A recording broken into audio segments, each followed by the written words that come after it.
wanted to talk to you today about creative confidence. I'm going to start way back in the 3rd grade at Oakdale School in Barberton, Ohio. I remember one day my best friend Brian was working on a project. He was making a horse out of the clay that our teacher kept under the sink. And at one point, one of the girls that was sitting at his table, seeing what he was doing, leaned over and said to him, "That's terrible. That doesn't look anything like a horse." Right? And Brian's shoulders sank, and he wadded up the clay horse and he threw it back in the bin. I kind of never saw Brian do a project like that ever again. And I wonder how often that happens, you know? It seems like when I tell that story of Brian to my class, you see, a lot of them want to come up after class and tell me about their similar experience, how a teacher shut them down or how a student was particularly cruel to them.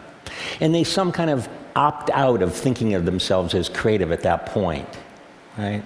And I see that opting out that happens in childhood, and it moves in and becomes more ingrained even by the time you get to adult life. So we see a lot of this. You know, when we have a workshop or we have clients in to work with us side by side, eventually we get to the point in the process it's kind of fuzzy or unconventional. And eventually these big shot executives whip out their BlackBerries and they say they have to make really important phone calls and they head for the exits. And they're just so uncomfortable. When we track them down and ask them what's going on, they say something like, "I'm just not the creative type." But we know that's not true. If they stick with the process, if they stick with it, they end up doing amazing things. And they surprise themselves just how innovative they and their teams really are. So I've been looking at this kind of fear of judgment that we have, you know, that you don't do things, you're afraid you're going to be judged. If you don't, you know, say the right creative thing, you're going to be judged. And I had a major breakthrough when I met the psychologist Albert Bandura. I don't know if you know Albert Bandura, but if you go to Wikipedia, it says that he's the 4th most important psychologist in history. You know, like Freud, Skinner, somebody in Bandura. Bandura is 86, and he still works at Stanford. He's just a lovely guy. And so I went to see him because he's just worked on phobias for a long time, which I'm very interested in. He had developed this way, this kind of methodology that ended up curing people in a very short amount of time. Like in 4 hours, he had a huge cure rate of people who had phobias.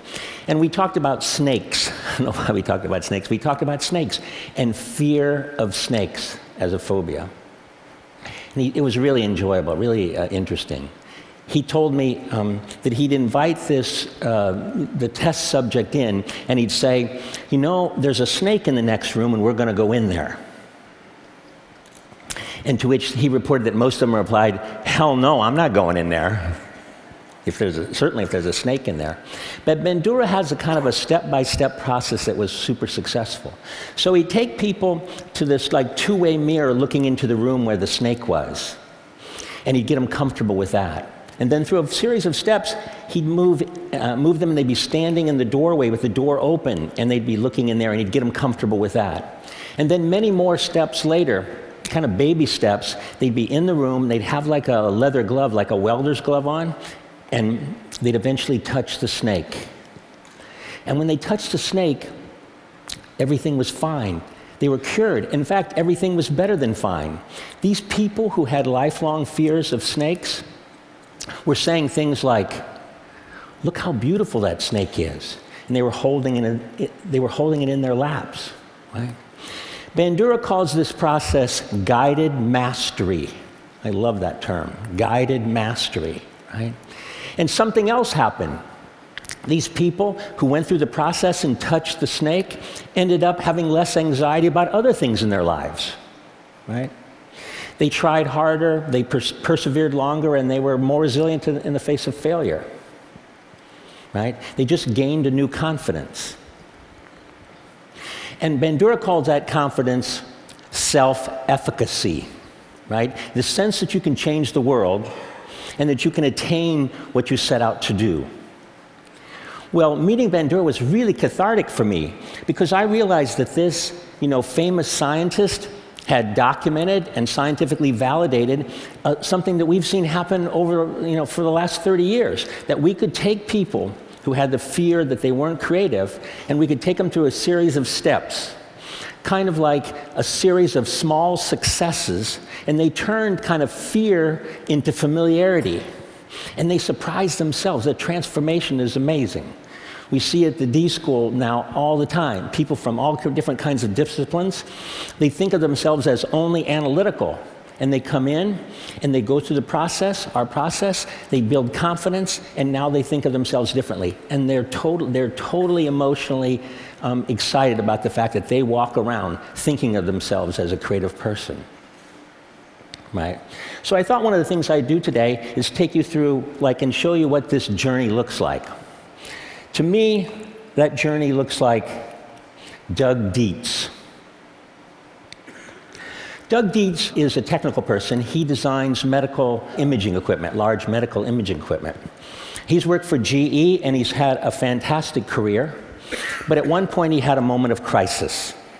He was in the hospital looking at one of his MRI machines in use when he saw a young family and his little girl. And that little girl was crying and was terrified. And Doug was really disappointed to learn that nearly 80% of the pediatric patients in this hospital had to be sedated in order to deal with this MRI machine. Right? And this was really disappointing to Doug because before this time, he was proud of what he did. He was saving lives with this machine. But it really hurt him to see the fear that this machine caused in kids. About that time, he was at the D School at Stanford taking classes. He was learning about our process, about design thinking, about empathy, about iterative prototyping. And he would take this new knowledge and do something quite extraordinary. He would redesign the entire experience of being scanned. And this is what he came up with. He turned it into an adventure for the kids. He painted the walls and he painted the machine, and he got the operators retrained by people who know kids, like, children's museum people. And now, so when the kid comes, it's an experience. And they talk to him about the noise and the movement of the ship. And when they come, they say, okay, you're going to go into the pirate ship, but be very still because we don't want the pirates to find you. Right? And the results were super dramatic. Right? So from something like 80% of the kids needing to be sedated to something like 10% of the kids needing to be sedated. And the hospital and GE were happy too because you didn't have to call the anesthesiologist all the time, they could put more kids through the machine in a day. So the quantitative results were great. But Doug's results that he cared about were much more qualitative. He was with one of the mothers waiting for her child to come out of the scan, and when the little girl came out of her scan, she ran up to her mother and said, "Mommy, can we come back tomorrow?" Right? And so I've heard Doug tell the story many times of his personal transformation and the breakthrough design that happened from it. But I've never really seen him tell the story of the little girl without a tear in his eye. Doug's story takes place in a hospital. I know a thing or two about hospitals. A few years ago, I felt a lump on the side of my neck. And it was my turn in the MRI machine. It was cancer. It was the bad kind.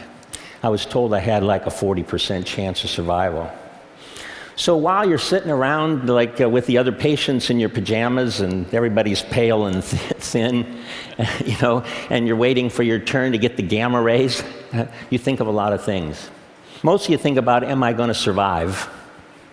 And I thought a lot about what was my daughter's life going to be like without me. But think about other things.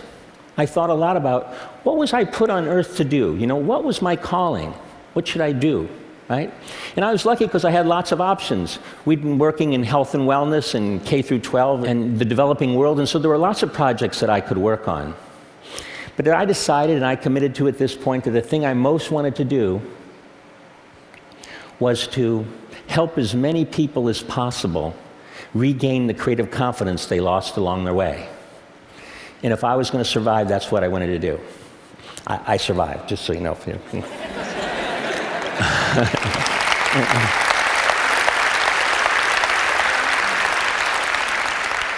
I really believe that when people gain this confidence, and we see it all the time at the D School and at IDEO, that they actually start working on the things that are really important in their lives. We see people quit what they're doing and go in new directions.